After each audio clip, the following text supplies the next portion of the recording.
Hello learners, this is Ronisek in front of you. How are you all?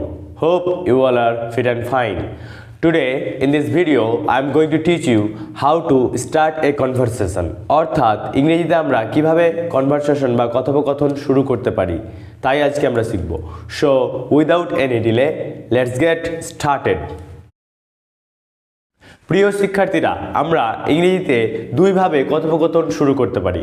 প্রথম হচ্ছে informal conversation, অর্থাৎ বন্ধু বান্ধব ও পরিচিতদের সাথে আমরা যেভাবে কথা বলি, এবং দ্বিতীয় হচ্ছে ফর্মাল কনভারসেশন, অর্থাৎ বিভিন্ন অফিসে আমরা যেভাবে কথা বলি। আপনারা সবাই অবগত আছেন যে আমরা বাড়িতে বা বন্ধু বান্ধবদের সাথে যেভাবে কথা বলি, নিশ্চয়ই বিভিন্ন অফিসে যখন আমরা প্রয়োজনে যাই তখন আমরা সেইভাবে কথা বলি না। তাই আমরা দুই রকমভাবে কনভারসেশন কিভাবে করতে হয় সেটা আমরা শিখব। তো দেরি না করে চলুন দেখে নিই প্রথম পদ্ধতি। শিক্ষার্থীরা দেখুন, প্রথমে আমি লিখেছি ইনফর্মাল কনভারসেশন। তো এখানে আমি কয়েকটা বাক্য লিখেছি। দেখুন, প্রথমে আছে হোয়াট আর ইউ ডুইং। এটা আমাদের মধ্যে বহুলভাবে প্রচলিত যে হোয়াট আর ইউ ডুইং, কি করছো বা তুমি কি করছো। আমরা ওইখানে হোয়াট আর ইউ ডুইং এখানে না বলে আমরা বলতেও পারি what are you up to. এটারও মিনিং সেমই আসবে, বোঝা গেল? তাহলে তারপরে দ্বিতীয় পদ্ধতি হাউ আর ইউ ডুইং। তাহলে ভালো করে একটু লক্ষ্য করবে, হোয়াট আর ইউ ডুইং আর হাউ আর ইউ ডুইং এই দুটো বাক্যের মধ্যে পার্থক্য শুধু হোয়াট আর হাউ এর। তো এই একটা মাত্র ওয়ার্ডের পার্থক্যের কারণে এখানে কি হচ্ছে, পুরো অর্থটাই পরিবর্তন হয়ে যাচ্ছে। দেখুন, হোয়াট আর ইউ ডুইং মানে কি করছো, আর হাউ আর ইউ ডুইং মানে হয়ে গেল কেমন চলছে। বুঝতে পেরেছো শিক্ষার্থীরা? তো আশা করি তোমরা এই দুটো জিনিস ভালোভাবে মনে রাখবে। তারপরের বাক্য হেই হোয়াটসঅ্যাপ। আমরা এভাবে কথা বলতে পারি যখন আমাদের বন্ধু বান্ধব বা রিলেটিভদের সাথে দেখা হবে, তখন আমরা বলতে পারি হেই হোয়াটসঅ্যাপ, মানে আমরা অভিবাদন জানাতে পারি এইভাবে, ঠিক আছে? তারপরে দেখুন পরের বাক্যটা কি আছে, লং টাইম নো সি, মানে অনেক দিন দেখা হয় না। আমরা যখন অনেক বন্ধু বান্ধব বা আত্মীয় স্বজনদের সাথে দেখা হয় না, হঠাৎ করে একদিন দেখা হয়, তখন আমরা এই বাক্যটা বলতে পারি যে লং টাইম নো সি, অর্থাৎ অনেক দিন তোমার সাথে দেখা হয়নি। তারপরে দেখো ওয়ান্না হ্যাভ এ চ্যাট। 5 নম্বর বাক্য হলো ওয়ান্না হ্যাভ এ চ্যাট, অর্থাৎ একটু কথা বলবে। মানে আমি আমার কোনো বন্ধু বা বান্ধবী বা আমার কোনো পরিচিতদের সাথে আমি কথা বলতে চাইছি, তো তাকে প্রথমে আমি রিকোয়েস্ট করতে পারি যে ওয়ান্না হ্যাভ এ চ্যাট, একটু কথা বলবে। তো এই ছিল আমাদের ইনফর্মাল কনভারসেশন। এই 5 ধরনের বাক্য ছাড়াও আরও বিভিন্ন রকমভাবে আমরা এগুলো প্র্যাকটিস করতে পারি। তো বন্ধুরা, প্রথম আমরা অল্প অল্প বাক্য শিখবো যেগুলো আমাদের ভীষণভাবে ইংরেজিতে কথা বলতে সাহায্য করবে। তাই চলুন আমাদের পরবর্তী পদ্ধতিতে। প্রিয় শিক্ষার্থীরা, এবার আমরা শিখব ইংরেজিতে কথোপকথন শুরু করার দ্বিতীয় পদ্ধতি, অর্থাৎ ফর্মাল কনভারসেশন। তো চলুন দেখে নিই। সবাই বোর্ডের দিকে লক্ষ্য করো, প্রথম বাক্য লিখেছি excuse me do you have the time. মানে আমরা বলতে পারি excuse me do you have the time, এটার মিনিং আসবে কি, আপনার কি সময় হবে, এভাবে আমরা বলতে পারি, ঠিক আছে? তারপরে আবার আমাদের দ্বিতীয় বাক্য may I talk to you, অর্থাৎ আপনার সাথে কথা বলতে পারি, বা can I talk to you, দুটোর যে কোনো একটা ব্যবহার করা যেতে পারে। May I talk to you বললেও যে অর্থ আসবে, can I talk to you বললেও সেই অর্থই আসবে। তারপরে আমরা বলতে পারি excuse me may I have your attention, অর্থাৎ আপনার মনোযোগ পেতে পারি।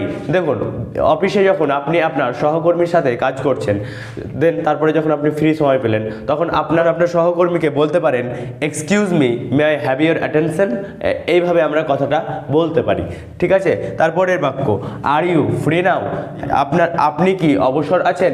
তো আর ইউ ফ্রি নাও এর আগে আমরা এক্সকিউজ মিটা লাগাতেই পারি, বা এখানে আমরা হেই হেই ওয়ার্ডটা লাগাতে পারি, হেই are you free now.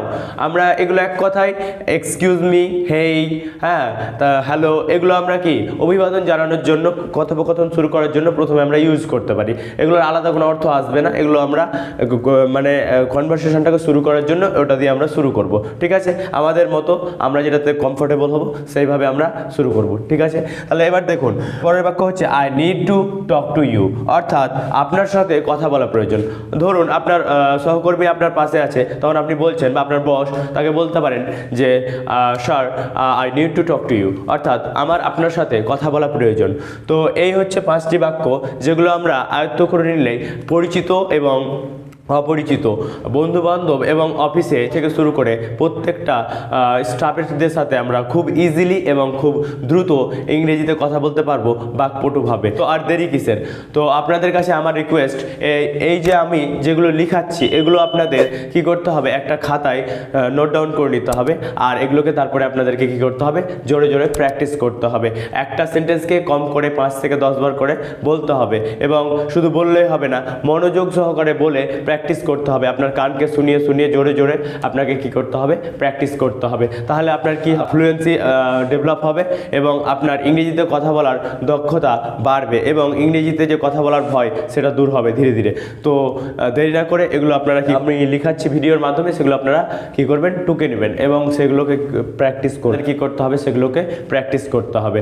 R practice যদি না করেন, যতই আপনি কিছু শিখুন না কেন, সেটা ফলপ্রসূ হবে বলে আমি মনে করি না। প্রিয় শিক্ষার্থীরা, আপনারা দেরি না করে ক্লাসগুলো প্রত্যেকটা স্টেপ বাই স্টেপ দেখুন, এবং আপনাদের খাতায় প্রত্যেকটা ক্লাসের যে নোটস সেগুলো আপনারা টুকুন, আর সেগুলোকে কি করুন, প্রতিদিন চর্চা করুন। তাহলে আপনাদের ফ্লুয়েন্সি ডেভেলপড হবে। তো চলুন আজকে আমরা কিছু শর্ট সেন্টেন্স শিখে নেব। তো দেরি না করে চলুন দেখে নিই। তো প্রিয় শিক্ষার্থীরা, আজকে আমরা শিখবো একটা স্ট্রাকচার। এর আগে আমরা ভিডিওতে দুটি স্ট্রাকচার শিখেছিলাম। আজকে আমরা একটা স্ট্রাকচারের মাধ্যমে বিভিন্ন বাক্য গঠন করা শিখব। তো চলুন দেখে নিই।